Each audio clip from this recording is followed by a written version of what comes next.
plan? Is there any progress? There is an important linkage between climate change and human rights.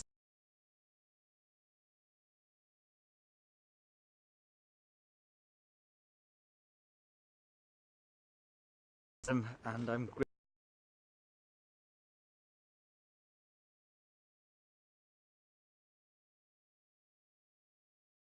if it was overlooked, perhaps we could get some information on the legal aid bill.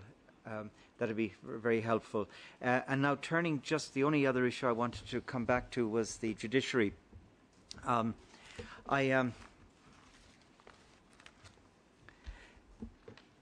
With the very deepest of respect, I didn't get a sense of the urgency of the problem when I heard the responses.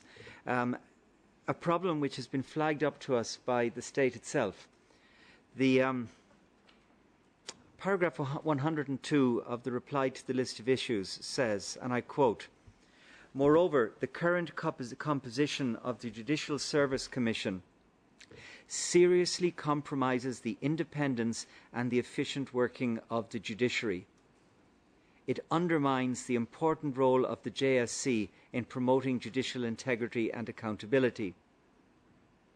And then at paragraph 104, the state in the replies tells us, and I quote, "Many opine that the composition and the unwieldy working methods of the JSC constitute one of the more serious failings of governance introduced by the new constitution."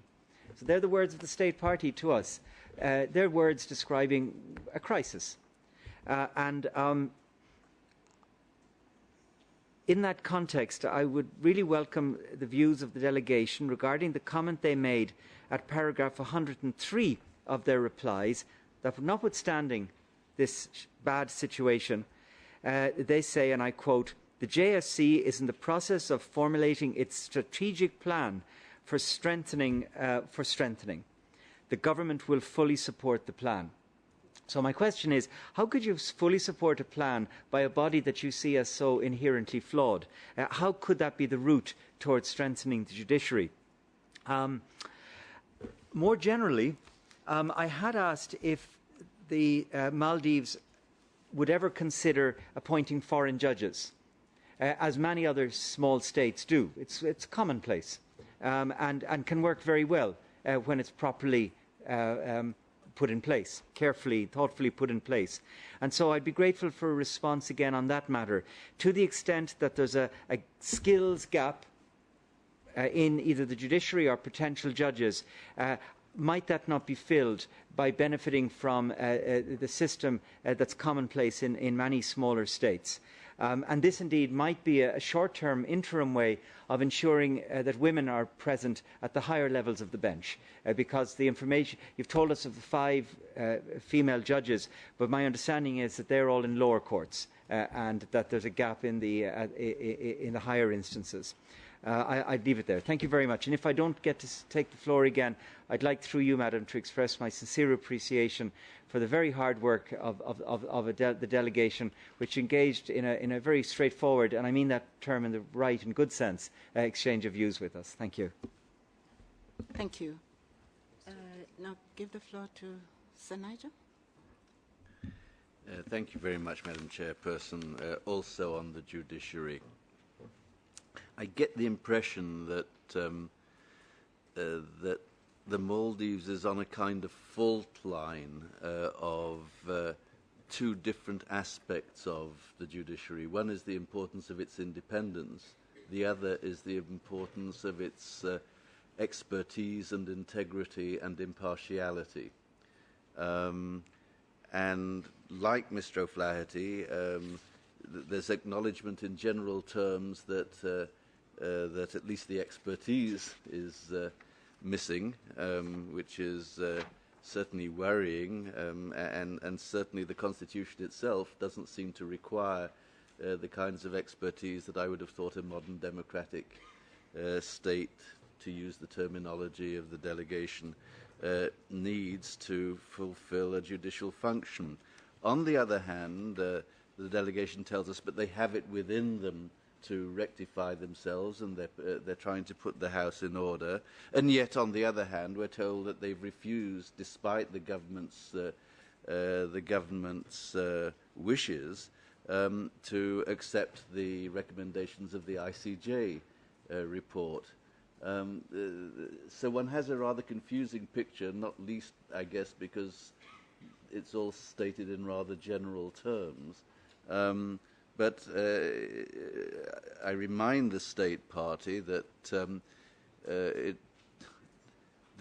city has often had to find violations of the covenant, not as a result of actions of the executive, but sometimes as a result of the actions of the judiciary. Any branch of government, any branch of the state can engage the responsibility of the state. And so I'm addressing myself, the committee is addressing itself, to the representatives of the state rather than any particular branch, even though, of course, we understand that the individuals come from the executive branch, which is normal enough.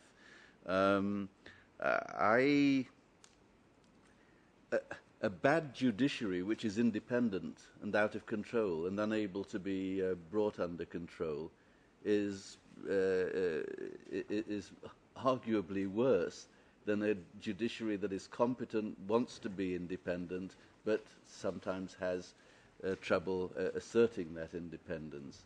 And at the moment, I'm looking for some kind of reassurance that this is a judiciary, or this will be a judiciary, whose independence is worth safeguarding and that can be relied on to guarantee the rule of law and respect for human rights. Thank you very much, Madam Chairperson. Thank you, Sanaja. I now give the floor to the head of the delegation for responses to these questions. You have the floor, sir.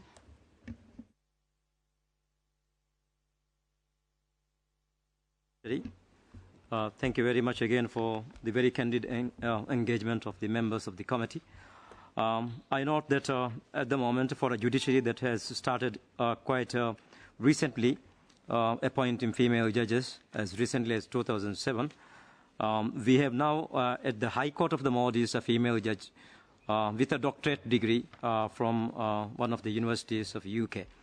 So I think in terms of a number of years that we have experienced, I think as a country, it at least displays its willingness to move forward. And we have also now, as I highlighted earlier, many of the graduates who are also awaiting to probably join the judiciary, and among them are also there are female graduates. So that's not really a very bleak thing, but I'm hoping that these figures will improve in coming days, and we definitely encourage and advocate towards that. Now, on the question of forcible evacuation or relocation of the population, as one question was raised by a member of the committee, I would like to explain that the Maldives as a country do not have a policy of relocating its citizens from one island to another or from one atoll to another atoll by force. It's not a practice, it has never been a practice, and there's no policy at the moment that exists to execute such policies. While at the same time, we also have to recognize the fact that Maldives, being a very small island nation, needs to formulate a policies of consolidating its development and infrastructure as well. Currently, out of 1,099 islands, 200 islands are inhabited. And on some islands, there are around 100 people living. And on each island, by law and by constitution, government requires to provide all modern-day facilities, including water, sanitation, and other facilities. So it is all the more logical for the government to formulate a plan of a consolidation of population to certain places, and where these facilities or these rights can be given more freely and with a more accessible manner. Now, in terms of relocation of the population, the practice has always been that it is by voluntary means. There has never been forceful relocation. Seen, for example, in some islands, though some of the population has opted voluntarily to relocate themselves to another island, because the state provides them, in addition to giving compensation to all their properties, shelter, housing as well for the relocated islands. So in many ways, it is always looked after very well. But on some islands, even though government provides all these shelters and all the compensation, some of the citizens opt to remain on the islands. And that's the reason we have, for example, even currently, on some islands, around 14 to 13 and 20 people decides and opts to stay back. And that is an indication that there is no forced apply in relocating them to other places. On the issue of the legal aid bill, this is again an important bill, as it is its purpose has been to facilitate what is being provided in our Constitution. The Constitution very clearly provides legal aid as one of the fundamental rights of any arrested person. The bill, my understanding, is currently with the Attorney General, and we are hoping that if not, it will be tabled very soon with the Parliament. We'll have to update you with the current progress of the bill. On the issue of the composition of the entire JSC, or Judicial Service Commission, I think this is a long debate actually since this new piece of constitution was introduced to the Maldives. We have seen many of the things that probably requires revision or amendments, and this is one of the aspects. But again, as I said, a lot of debates goes on as to what really are happening, what's really wrong with the entire system regarding to the Judicial Service Commission. It is not necessarily, as in my belief, although it is stated in the document, necessarily wholly contributed to the composition of the JSC alone. As our honourable member of the committee, one of the members of the committee has noticed, probably it requires a strengthening of the capacity and resources of the entire judiciary itself. That is one very firm element that we all subscribe and believe. Now, having said that, on the composition issue, when this particular provision was debated in the Parliament, their understanding was, like most of the majority of the countries where Judicial Service Commission composition are vastly based around the judiciary itself, it would be better for the Maldives to have on this commission other members relating to other institutions of the country, and hence the Parliament has decided to include, for example, different members belonging to different institutions and professions. And as a result of that, we see, for example, you have appointed members by the President, and we also have members belonging to legal profession, and also at the same time, we have members from all the tiers of the judiciary, and as well as from the Parliament, in addition to Civil Service Commission. Now, the debate surrounds whether having this complicates the functioning, or would it have been better if the composition would be changed probably only among the judicial officers sitting at the JSC. So this is the debate that currently goes on. As I said, any amendment to the Constitution requires 2/3 of the majority, which is quite a heavy one. And although the debate is currently going on, regardless of what we believe, I really foresee that it would be a challenge at this point of time to move forward for bringing any sort of amendment to the Constitution while we are struggling every day demonstration on the streets of Mali. At the same time, the transfer of power issue being also being investigated. And again, we also have to cope with a very bad economic shape of the country. But we have all I think we all are in agreement that like any other country and like any other profession, this particular profession of the country and this particular institution also requires further strengthening. And that is the reason why we say, for example, while we believe that necessary developments, changes and reforms are required, at the same time, we'll have to go ahead with providing to whatever we can to implement their plan of actions for further developments.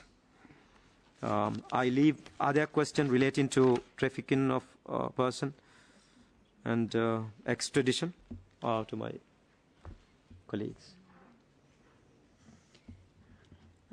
Thank you. If I can just start by adding on to the issue of freedom of movement, the right to choose one's residence and relocation.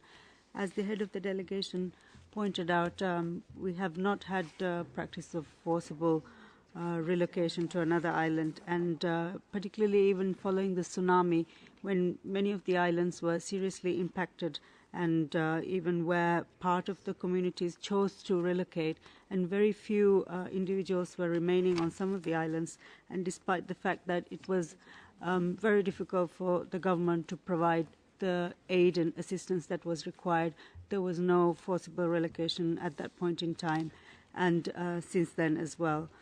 In terms of recovery from the tsunami and the assistance, communities were consulted in terms of where they chose to live and where they sort of rebuilt their shelters and restarted their lives. And this was an extensive process of consultation that took place on that area. With regard to trafficking, I just want to acknowledge the Honourable Committee members' suggestion. It's an area that needs to be studied and understood much further, I think, before we can really see concrete actions and results. We are pleased to note that we do have this human trafficking action plan in place, and there's also an anti-human trafficking unit established at the Department of Immigration and Emigration, and various other steps that are in place. But the situation is quite a complex one, and it is something that we do need to address very urgently, and that's something that we are committed to in that regard. There is no safe house for victims of trafficking. While they're provided with food and medical services, I think their conditions do need to be addressed, and there are a lot of issues that we have to work with the support of our international partners. So I won't go into further details on that area as such, but we take into consideration, again, on issues of expulsion, extradition, and the rights of migrant workers. Again, serious issues that we do need to consider further, to studying and looking at ways of implementing actions to alleviate that we would wish to consider sort of accessing that Convention on Rights of Migrant Workers, and that's something our government has spoken about in the past, and that's something that we would definitely look into upon our return home as well. Finally, I think in terms of the judiciary and the JSC, I do acknowledge some of the messaging in the report may seem contradictory. I think the issue is very complicated, and because of the politics involved, again, because our system is new, and while we're saying the judiciary is fully independent, while the government believes there are certain actions that we do need to take to strengthen and to bring in external expertise to further strengthen this area, because of the independence, it's not something that can be imposed. It has to come very much from within the judiciary itself in terms of acknowledging their need and sort of reaching out for this support. As my colleague, the ambassador, mentioned, the recommendations of the ICJ, and we know there is support for a roundtable consultation. Bringing in foreign judges was one of the issues raised as well. But for all of these, we would need the judiciary's own initiative and support to go ahead. It's not something that can be imposed either from the government or from the outside. And I think that is the sensitivity that we are facing at present. But again, I'm optimistic that we will be able to work through these challenges. The whole of the judiciary, I think, following the whole political situation, feel very much under attack because they've been extremely highly criticized in terms of their independence and integrity and their professionalism and their work. So I think this will take time. It's not something that's going to happen overnight. And in terms of democracy in the whole country and strengthening our institutions and learning to work with each other, I think that's something that will take time, but we remain committed to it, and we do not wish to regress back into a situation that we don't want to see. We want our young democracy to prosper and flourish, and I just want to reiterate our commitment towards that. Thank you. In addition to what my colleague has said, I also want again to reiterate our commitment to the government as to other on the issue of overall the issue of the case of attacks on journalists being investigated. I would like to assure my honourable members of the committee that all the relevant cases which is being submitted to police or the Maldives investigating authorities are going on, and in some instances progress is a prosecution of some of the offenders. For example, during the last year there was an attack on VTV, that's one of the private TV channel. I think the investigation has been quite progressing in terms of prosecution on those who are involved in that particular incident as well. In addition to that, on each of the attacks or incidents that have taken place, if it is being reported to the Maldives police, the investigation in accordance with the prevailing norms should go ahead without any objection from any party, as the government do not have any kind of a say in terms of what should be investigated and what should not be investigated. In fact, as a government, we always encourage that these matters should be looked and investigated very seriously. And in fact, we also do take notice of the fact that during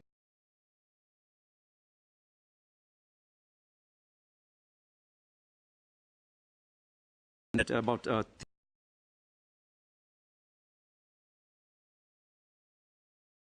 injuries and all these matters are already being investigated.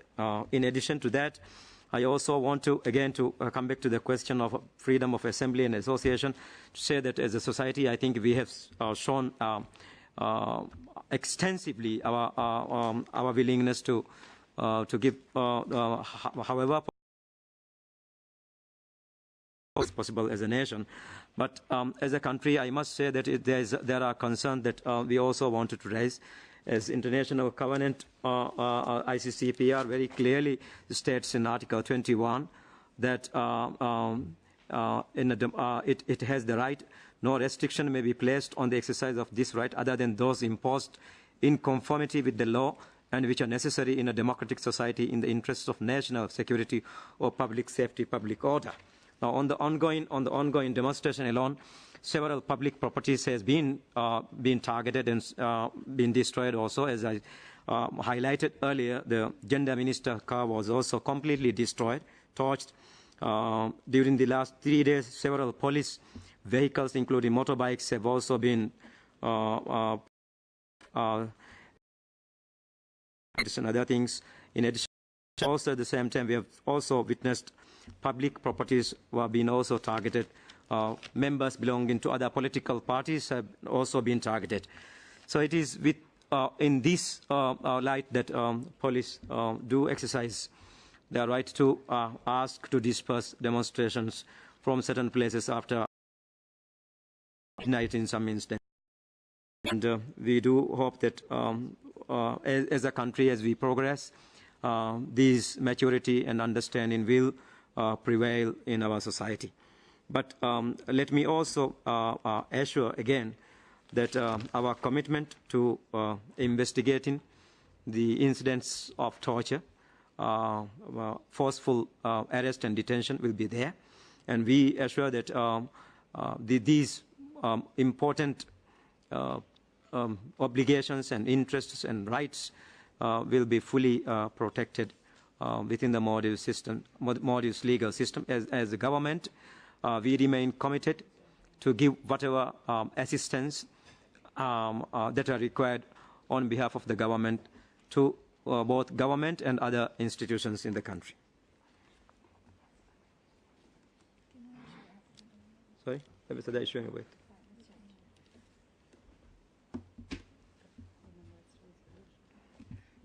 Thank you. I would also like to respond to the question raised by a distinguished committee member on the climate change and human rights. The Maldives first initiated this perspective on the human rights and climate change in 2008 and adopted the resolution in the Human Rights Council with a large number of co-sponsors, over 75. And I think with the support that was achieved, which was not an easy effort, but I think there was understanding and also support among wider members, so it was a cross-regional support. And this resolution was followed by another resolution that called for a seminar at the Human Rights Council to look into the interlinkages between human rights and climate change. The various aspects of, I think, human rights law, the right to food, the right to water, the right to basic necessities of people were addressed in this initiative. The Maldives and various members who had keen interest on this issue had spoken in this seminar, and OSCHR was able to compile this seminar and submit it to the UNFCCC, the climate change negotiation.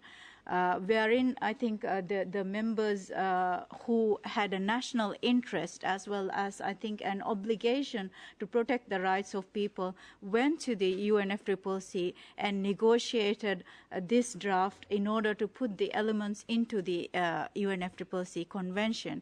The negotiation text, which actually was adopted with the language. There were 3 paragraphs which specifically focused on the human rights and climate change, which is incorporated in the Cancun Agreement that was adopted in 2011. So I think this was a remarkable achievement for members who were interested, and I think for the International Committee, recognizing this perspective of human rights and climate change, and also moving forward, I think with that, how we can implement this and what kind of relationship does it have and an impact on the community, vulnerable communities. I think this discussion with various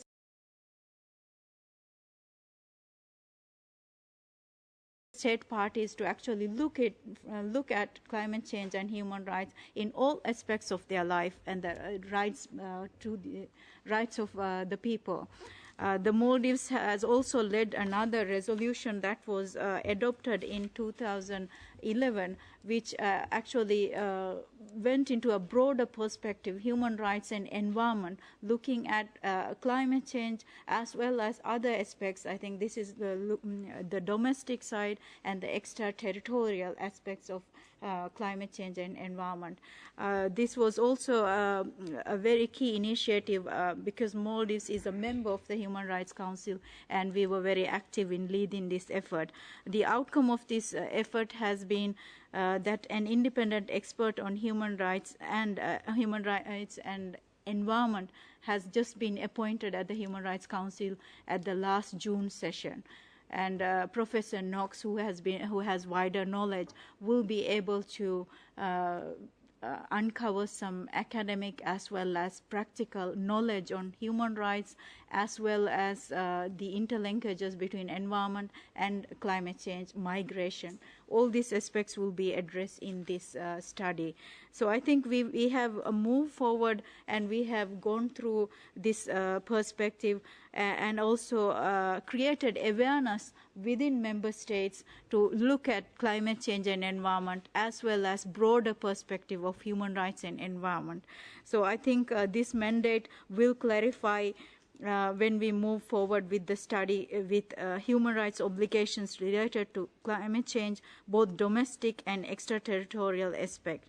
That would also ensure that countries which are very vulnerable, like the Maldives, which I think the high point of Maldives is about from 3 to 6 meters, the highest point in the Maldives. So this is how vulnerable small island states are. And we have about 1,200 islands altogether spread in the Indian Ocean. So you can imagine the vulnerabilities, and the unpredictable weather has not been very favorable towards us. This is exactly what the minister was talking about, the tsunami effects, and how they, we were trying to discuss on the extradition and other, I think, in order to address the needs of the people. So I hope I have addressed the members' question. Thank you.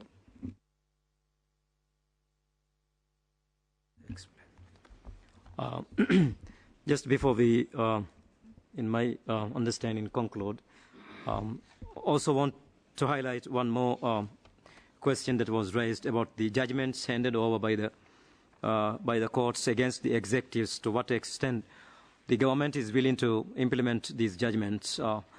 Let me also assure to members of the committee the current government is fully willing to implement any judgments that comes against the government or that imposes judicial review on the part of the government. I also take note of the fact that during the last government there were several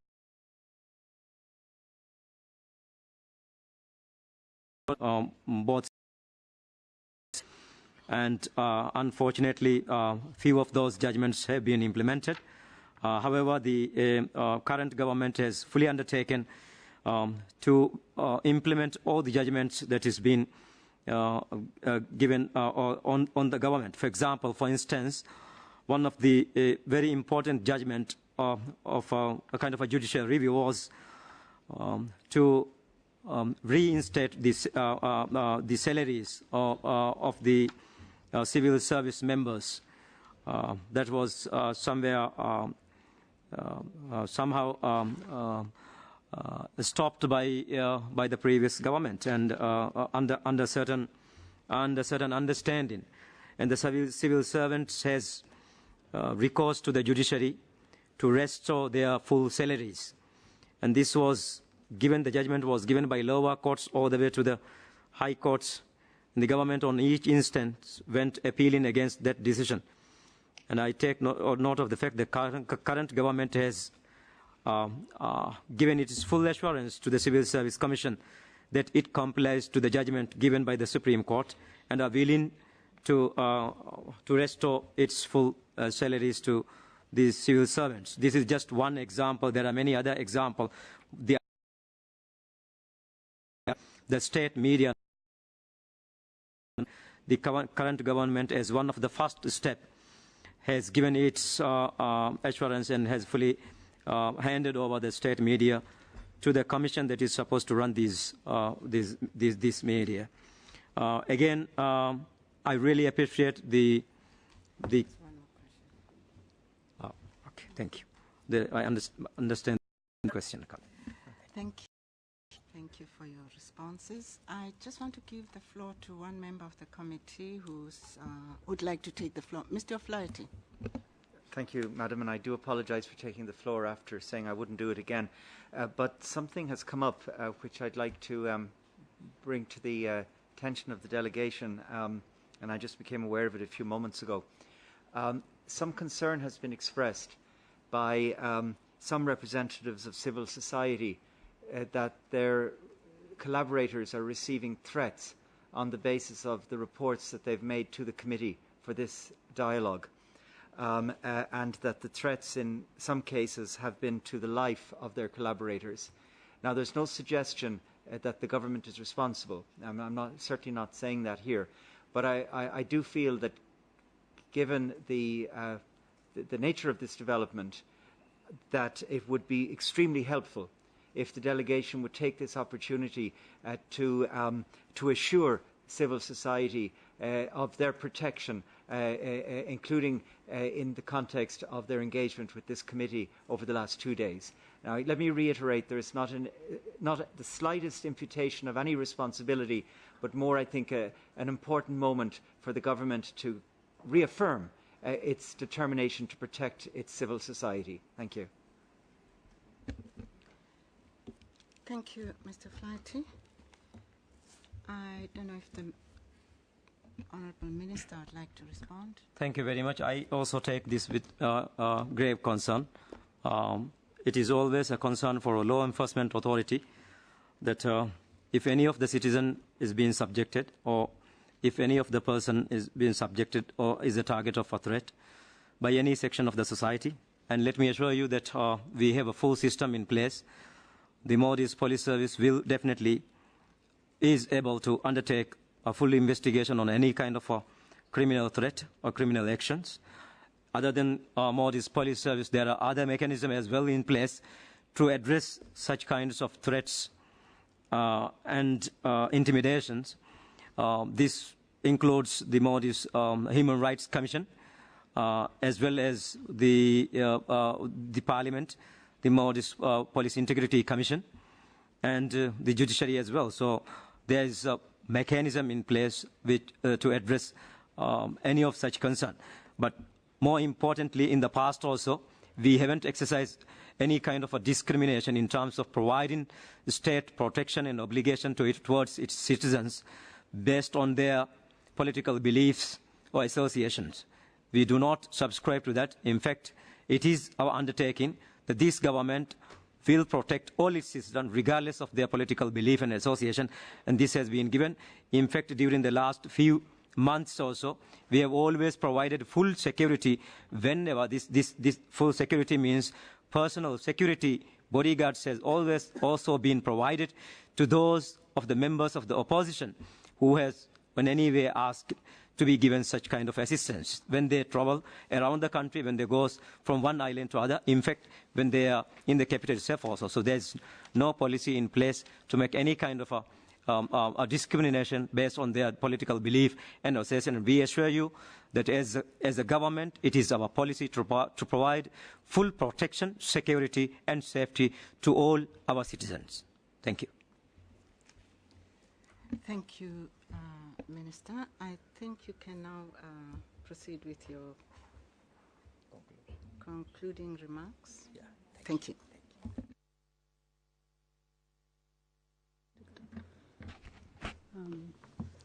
Madam Chair, distinguished members of the committee, ladies and gentlemen, I understand we have now come to the close of this interactive dialogue with the Human Rights Committee. On behalf of my delegation, I would like to thank you all for a very frank, open and constructive discussion. The delegation and the government we represent have benefited greatly from the two-day meeting and will return to the Maldives with considerable food for thought and ideas for how to improve implementation of the treaty. The government would like to note its renewed commitment towards implementation of the ICCPR and its full transposition into domestic law. At the same time, the Islamic faith is an important aspect of our Maldivian identity, and any translation of international law has to be within the limits imposed by the Islamic faith and Sharia as specified in our constitution. In this regard, we look forward to learning from our fellow Muslim countries to ensure progressive, modern and forward-looking interpretations and adaptations to ensure human rights for all without discrimination. We believe that Islam, in its true spirit, is a religion of equality and equity and social justice and rights for all. As my head of delegation made clear in his opening remarks, the Maldives attaches great importance to the ICCPR review process. We look forward to receiving the committee's conclusions and recommendations in due course. I have no doubt these will help us translate the principles and obligations contained in the covenant into real progress at home, and will also help us to consolidate our young democracy. Indeed, the real success of this session will depend on the degree to which we are able to implement the committee's recommendations. Already from the talks, we have gained a good idea of areas in which we can focus, including looking at other Muslim states to see how we can better reconcile our faith and identify with the full enjoyment of the rights contained. They efficiently deliver on their crucial roles. Working with the Majlis to expedite crucial human rights legislation, especially in the areas of gender equality, the new penal code, the Criminal Procedures Bill, and other important legislation, refocusing and strengthening our efforts to combat human trafficking, and putting forward concrete proposals to reform and strengthen the Judicial Services Commission and to consider the committee's other ideas on judicial strengthening. We remain optimistic that with perseverance we can forge ahead in these and other areas, even though there are many obstacles in our path. Upon our return to Maldives, we shall consult with His Excellency President Dr. Wahid and our colleagues in government and with national stakeholders to discuss the review and how we can move forward on some of the ideas and recommendations. We are proud that the Maldives has moved forward rapidly along the road towards democracy and better human rights, despite the many challenges. We can also credit Maldives society for working through these many and rapid changes in a relatively peaceful environment. What we have achieved over the last few years has been remarkable. Nevertheless, we are also saddened by the level of political tension, polarization, and bitterness in our small community. We sincerely hope we can overcome the current challenges and move ahead in uniting our people and further consolidating and strengthening our young Muslim democracy. We look forward to your support and that of the wider international community in ensuring that we move forward in our quest to ensure better protection of the political and civil rights of all Maldivians. Thank you all. Thank you, Minister Momoon. And it remains for me to also say that we welcome your presence here, the presence of your delegation, your distinguished delegation.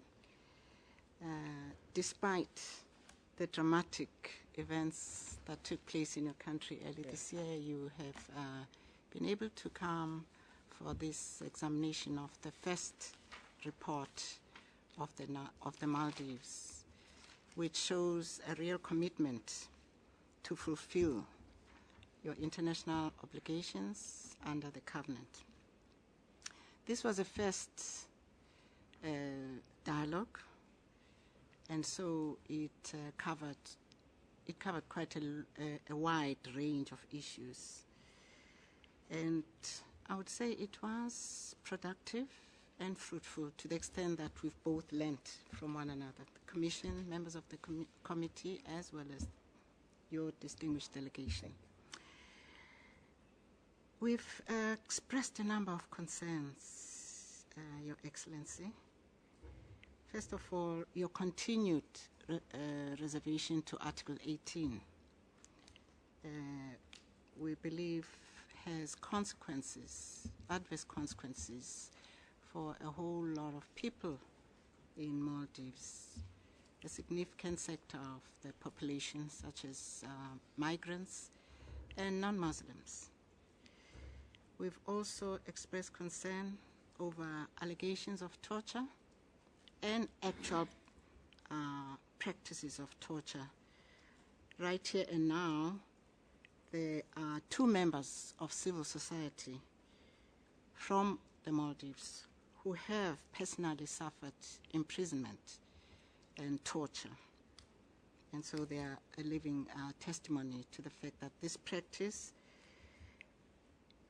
is not only systematic but systemic in the country. We've heard your responses to this matter, but the committee remains concerned that this is a serious violation of human rights, and we do hope that you will live up to your promise to take up the proposal that was made by one of the members of the committee regarding the setting up of a commission that is independent, self-sufficient, and that is not controlled by the executive, to look into matters of criminal responsibility, investigations, and compensation for victims, which has not been the case so far. With regard to freedom of expression, freedom of assembly, here again, we are fully aware and take note of what you have told us, that the current government is fully committed and subscribes to the principles of a free media. But allegations of systematic targeting and assaults on journalists covering anti-government protests, as well as assaults on people who have attended these protests, these allegations continue. And we've heard your side, your responses, but we remain concerned. Questions on the independence, the competence, and the impartiality of the judiciary took up quite a lot of time during this dialogue. And I hope here again you will take back with you sentiments that have been expressed regarding the serious need for reform and strengthening of this branch of government, because it's crucial for the establishment of the rule of law in your country as you continue with the democratic project. Lastly, Your Excellency, I hope that Maldives is serious indeed about bringing itself into better compliance with the covenant as well as other international instruments it has ratified. And we think that this is very important. And the measures you have taken, of course, are well taken into account. Your legislation that is stuck in Parliament, and we hope that when it does indeed get promulgated, you will implement it in order to evolve into a fully functioning society that not only respects but protects the human rights of all in the country, as you yourself just said. With that, I can only say once again, we're very grateful that you made time to be here with us and to engage in this dialogue that I hope you will find useful as you continue implementing the provisions of this covenant. I hope also that the concluding observations that we will send to you will be very, very helpful in this regard. And lastly, let me just say that you have 48 hours within which to send us any written replies that you have not been able to give today. And with that, once again, thank you very much, and safe journey home. I shall suspend the meeting for a few minutes, 10 minutes, to allow the distinguished delegation to take their leave, and we will then continue in a private meeting. So, yes, on communications. The meeting is suspended.